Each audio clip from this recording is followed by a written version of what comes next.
What is poppin', y'all? Welcome back to another YouTube video. Today we're taking a look at another movie on Netflix. This is a 2024 movie starring Kevin Hart called The Lift. It is a heist movie, so, we've taken a look at quite a lot of those on the channel right now. We took a look at several. We took a look at Uncharted, we took a look at Red Notice, we took a look at a load of others, and now we're taking a look at Lift. But this one stars Kevin Hart, who, again, plays himself.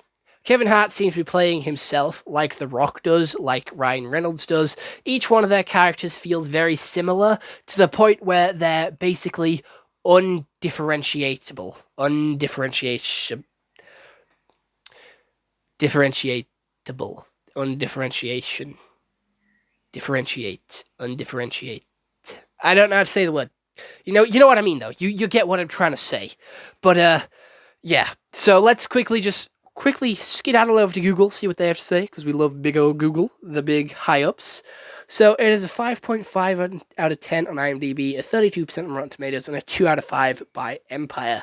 And it is an hour and 47 minutes, and a master thief is wooed by his ex-girlfriend and the FBI to pull off an impossible heist that his international crew of 777 passenger flight from London to Zurich.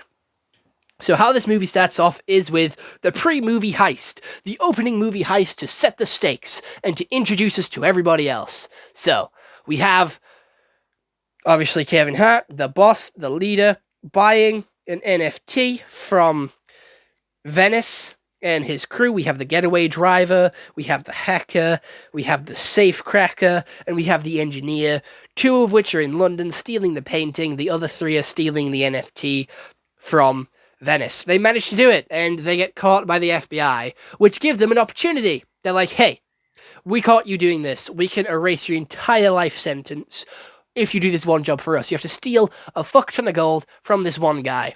So we have the next half an hour of them tossing and turning whether they should do it and then prepping for the plan. They then do the plan, and the plan goes sideways.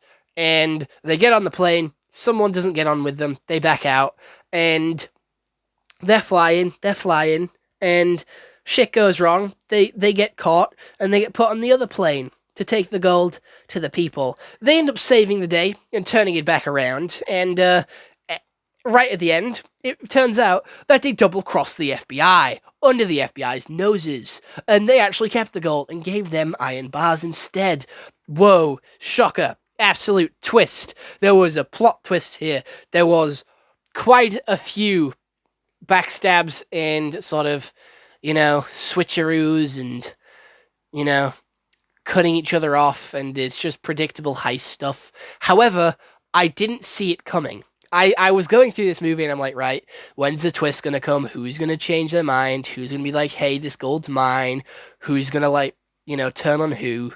And it turns out there was one. I was sat waiting for it all the way through the movie, and then it started to close up and I'm like, oh, shit, there wasn't one. There was no twist. And I'm like, oh, that was quite cool. That was quite fresh. It was a new heist movie that didn't have a twist. But then the twist came and I'm like, oh, they have the gold, which I mean is still good. I'm happy that they have the gold and that they got away with it, but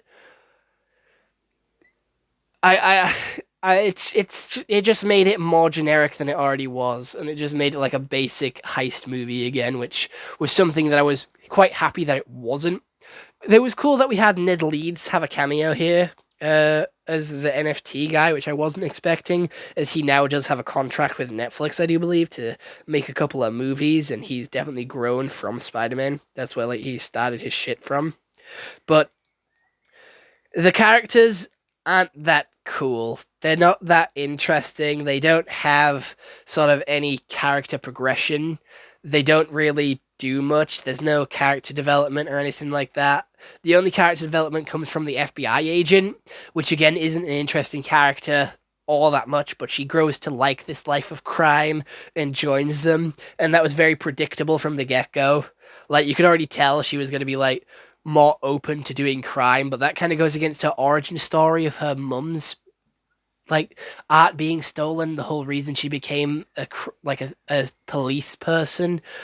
And then it was all changed because of this handsome Kevin Hart who's like, hey, we're going to steal this now, and you're going to join us. And then she's like, okay, she was swept off her feet and ready to become a criminal.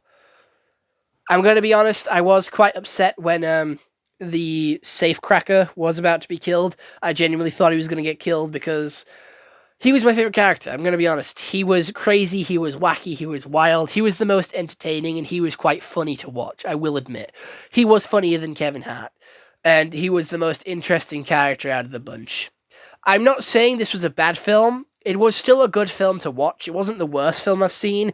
It was still quite a nice watch. It was an easy watch and something that I could turn my brain off to, relax after a hard day at work, and I quite enjoyed that. I liked this being quite... It was quite an exciting story. I'm not going to get... Don't get me wrong, it was still at its twists and turns, but it was still a chill watch. You didn't have to overthink watching it. You didn't have to use your brain all that much. You could turn off your brain and just watch this and still understand the story. It was an easy to digest movie, and that's kind of what I needed at the time of when I watched it. So I'm very happy that it was an easy to digest movie. There wasn't much sort of CGI in this movie, so there isn't much of that to comment on. But the acting, again, was good from some of them, but not as good from the others, whereas Kevin Hart was just playing himself, just trying to be the funny man that he is always trying to be. And I am worried after seeing this for the Borderlands movie, which is a movie that I'm quite excited about, but again, Kevin Hart only ever plays himself, so I'm very scared to see, what he does to Roland in this new Borderlands movie. However, continuing with this movie specifically, it was all right. I'm gonna give it a 6 out of 10. I probably would watch it maybe one more time if someone asked me to. If someone put this on and was like, "Hey, do you want to watch this?" I'd be like, "You know what? Sure." It was okay. It's an easy watch, but it isn't something that I'm gonna be rushing to watch again. If it's on, I'll watch it, but it's not like, hey, it's like an easy chill watch. It's not something that I'm going to desperately try and watch again. I'll get someone to watch. I'm not going to recommend it to anybody. If someone asked me if I wanted to watch it with them, I'd probably say yes. But, yeah, I know that sounds a little bit confusing and a little bit counterintuitive, but that's how I feel about the movie. I feel a little bit confused with, how I feel about it. Because on one hand, I quite liked it. On the other hand, I didn't. And I have a lot of mixed feelings about this movie. And it is a movie that is actually... It's one of the few movies that actually conflict me on how I feel about it, because I genuinely don't have an opinion on it. It is just an okay movie. There's not a lot to have an opinion about, because again, it is just quite a basic, sort of chill-vibed movie. It isn't too sort of stressful, sort of, over-the-top, sort of gotta keep focused and 100% of my attention on it all the time. It's just a nice, chill, relaxing movie to watch after work, and that's all it really needed to be. It didn't need to be anything special, so the 6 out of 10, I think it deserves. And again, it's like a nothing movie. There isn't a lot to say about it, so I'm just going to leave it here, and I hope you all enjoyed this YouTube video. I'll see you all next one. This one was a little bit more positive than the last few, which I'm happy about. We're getting into a load of positive reviews, a lot of positive vibes, instead of all the negative that I've been spewing over the past couple of days with these movies. But let me know what movies you do want me to watch, animes, TV shows. Let me know in the comments, and I'll review them as soon as possible for you guys, because I want to review some of your favorite movies, some of your favorite animes. But do please be careful. Please do go check if I have reviewed them before. I do daily videos, so there is a chance that I could have already done your favorite one. But yeah, other than that, see you later. Bye-bye.